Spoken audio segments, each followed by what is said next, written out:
Good day, ladies and gentlemen. I am Nagarsen Naicker from the Johannesburg offices of Consolidated Employers Organization. Today, I will be discussing the topic of piercing the corporate veil.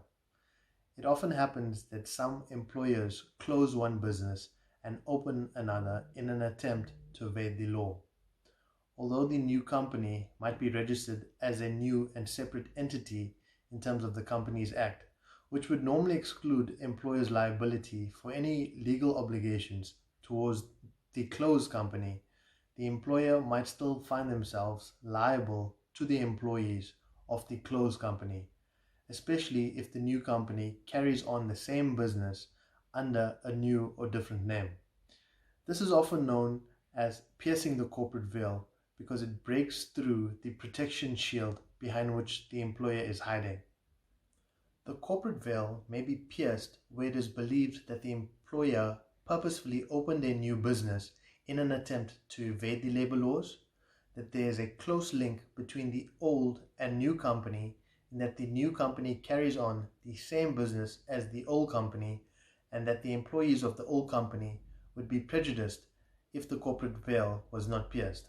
In the labor court case of Prinsloo vs. Expedor 163cc, trading as the League of Gentlemen and another, the court held that when the veil of incorporation is pierced or lifted, the consequences thereof are that the protective covering of the limited liability presented by the company structure is stripped away. It is trite that courts do not enjoy a general discretion to disregard the separate juristic personality of a legal entity, and that the piercing of the corporate veil is an exceptional procedure.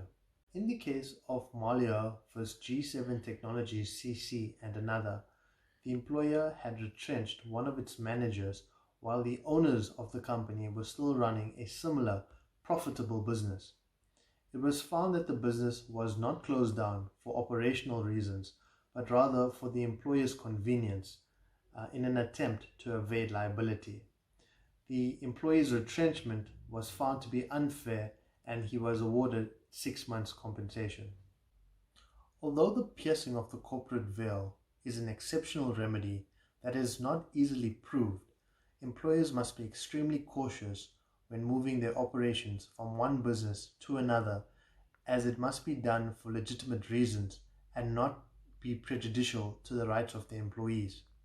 When the employer closes one company and opens another that carries on the same business, the employer must ensure that before retrenching its employees, that there really are no employment available for such employees within the new company. Should an employer fail to do so, the corporate veil might be pierced, and this could have dire financial implications for the employer. Thank you for watching, and I hope this has given you some insight into the topic of piercing the corporate veil.